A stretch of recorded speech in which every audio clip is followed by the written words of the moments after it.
Magpapatupad po ng mga agresibong hakbang si Agriculture Secretary Francisco Chu Laurel Jr.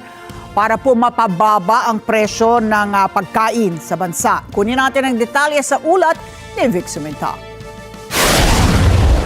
Nangako si Agriculture Secretary Francisco Chu Laurel Jr.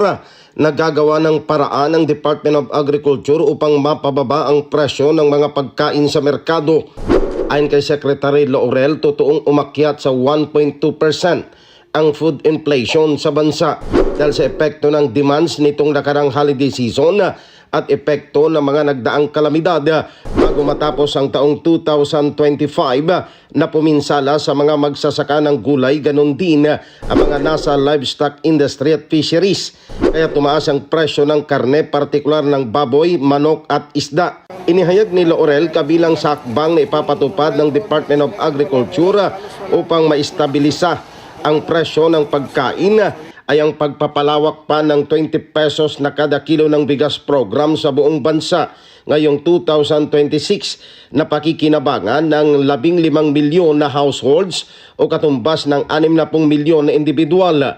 Niliwanag ni Laurel dahil tumaas ang pondo ng Department of Agriculture sa 2026 national budget, may papatupad ang mga programa sa pagkakaroon ng food security sa bansa tulad ng Farm to Market Road Construction na may pondong 33 billion pesos habang ang Rice Competitiveness Enhancement Fund ay 30 billion pesos at 20 billion pesos naman ang inilaan sa pagpapatupad ng Animal Industry Competitive Act.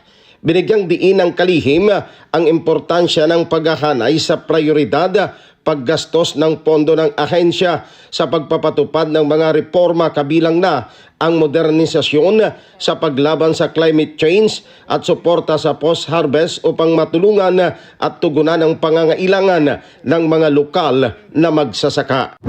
Vic Sumenta para sa Mata ng Agila, matatag, matapang, matapat. Pumalo naman sa 1.8% ang inflation rate ng Pilipinas noong December 2025 kasabay ng pagtaas ng presyo ng mga bilihin sa bansa. Batay sa datos ng Philippine Statistics Authority o PSA, bagamat mas mataas ito kumpara sa rate noong Nobyembre na nasa 1.5%.